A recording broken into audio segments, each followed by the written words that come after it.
प्रातः समय अर्जुन पितामह को मिलने जाते हैं। हे केशव, पितामह से मिलने मन अधीर है, अविलंब मेरे साथ चलिए, पितामह से क्षमा मांगनी है गला रुंधा हुआ अर्जुन का, पश्चाताप से आत्मा बोझिल है। कुंती ने चुपके से चरण स्पर्श किए, भाव हृदय नैनो नीर लिए, यशस्वी भवा पुत्र मेरे सम्मुख आओ। हे कुंती, अपनी तेज में छवि मुझे दिखाओ। फिर सूर्योदय समय युद्ध का शंखनाद हुआ, भीषण रक्तपात भीम दौड़ता आया, लहू दुशासन की छाती का लाया, केश धोकर द्रौपदी ने प्रण पूरा किया, प्रतिशोध की ज्वाला को भीम ने शांत किया। यह शोक समाचार सुन गांधारी रोती है, शोकाकुल हो पृथ्वी पर गिरती है, व्याकुल हो धृतराष्ट्र कक्ष पहुँची, दुख बाटा धीरज खो बैठी।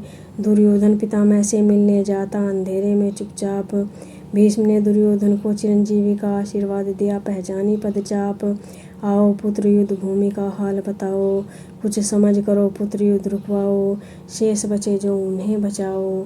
ये अनर्गल बातें हैं पितामह, इनका कोई मोल नहीं, दो आज्ञा चलता हूँ, राजा बनकर जल्द मिलता हूँ, देवी के आशीष से मैं ही जीतूँगा, लेकर खुशी जल्द आपके सम्मुख आऊँगा। श्री कृष्ण अर्जुन को लेकर पहुँचे पितामह के पास, कहते पितामह, हे केशव, थी तुमसे मिलने की आस। हे केशव, अपनी योग विद्या के बल पर मैंने बहुत ही ध्यान किया, पिछले 100 जन्मों का ज्ञान किया, आगे इसके कुछ मुझको दिखता ना, 100 जन्मों में दोष मुझे कुछ दिखता ना। हे महायोगी, कृपा कर मुझे बताओ तो, इससे आगे का ध्यान कर दोष मेरा बताओ तो। श्री कृष्ण त्रिकालदर्शी, सब पहले से पता था, बोले हे पितामह, 101वां जन्म जो था, उसमें छुपा है दोष आपका, यौवन के मद में चूर राजकुमार वन में शिकार हेतु भ्रमण करता फिरता, जिंदा गिरगिट उठाया कांटों पर फेंक वह दे मारा था, तिल तिल कर मर पाया था, मुश्किल से प्राणों से छुटकारा पाया था, अब बाणों की सैया भोगते हो, यह उसी पाप का भोग लिखा था।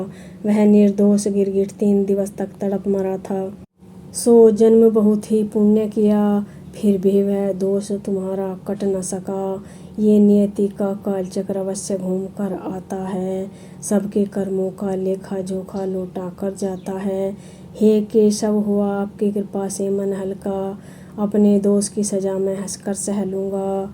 गांधारी तनिक संभल कर भिजवाती संदेश, दुर्योधन दौड़ा आता, बोलो माता मेरे लिए आदेश। वत्स, सारे पुत्रों को खो चुकी, इस राजपाट के लालच में बहुत रो चुकी, तेरी जिद के आगे बेबस हूँ, तुझको नहीं खोना चाहती मैं। दुर्योधन कहता, हे माता, सब जन के बलिदानों को मैं व्यर्थ नहीं जाने दूंगा, सिंहासन पांडवों के पास हरगिज जाने नहीं दूंगा। दूर दूर तक मुझसा ना कोई योद्धा जो सम्मुख मेरे टिक पाएगा, बैठ सिंहासन पर मैं सम्राट बनूंगा। पुत्र मैं थी थोड़ी घबराई सी, सभी पुत्रों के शोक में चिंता मग्न बैठी थी उधारी सी, तेरी जीत का यत्न सोचती, कल का युद्ध परिणाम सोच सहमी सी। मत हो उदास माता, माना सारे भाई मारे गए, मैं एक ही काफ़ी हूँ, मैं चक्रवर्ती सम्राट बनूंगा, तू राजमाता का सम्मान पाएगी, अर्जुन और धर्मराज पग धोएंगे, नकुल सहदेव द्वारपाल होंगे, द्रौपदी दासियों संग तेल मलेगी, धीरज रख, एक दिन इंद्र का सिंहासन जीत ले आऊँगा, ऐरावत को निज वाहन बना नित नगर भ्रमण करूँगा, इंद्र से सेवा करवाऊँगा, सुरगण पृथ्वी पर आकर करबद्ध खड़े मेरे आदेश की प्रतीक्षा करेंगे, मैं सर्वश्रेष्ठ कहलाऊँगा। समय वह अब दूर नहीं, बस एक रात्रि मध्य है, कल का सूरज खुशियाँ लाएगा, मुकुट तेरे पुत्र के शीश सजेगा, खुशियों का बिगुल बजेगा। हाँ हाँ पुत्र, ऐसा ही होगा, वचन तुम्हारा अवश्य ही सच होगा, कल रण का बिगुल बजेगा, पांडवों के जीवन का सूर्य अस्त होगा। हाँ पुत्र, तेरा ही जय घोष रहेगा, स्वप्न तुम्हारा कल पूर्ण हो जाएगा, मुकुट शीश धर राज्याभिषेक जल्द हो जाएगा। उन कुंती पुत्रों के कारण सारे पुत्र गंवाए हैं, पांडवों के कारण जीवन में तेरे बड़ी समस्याएं हैं।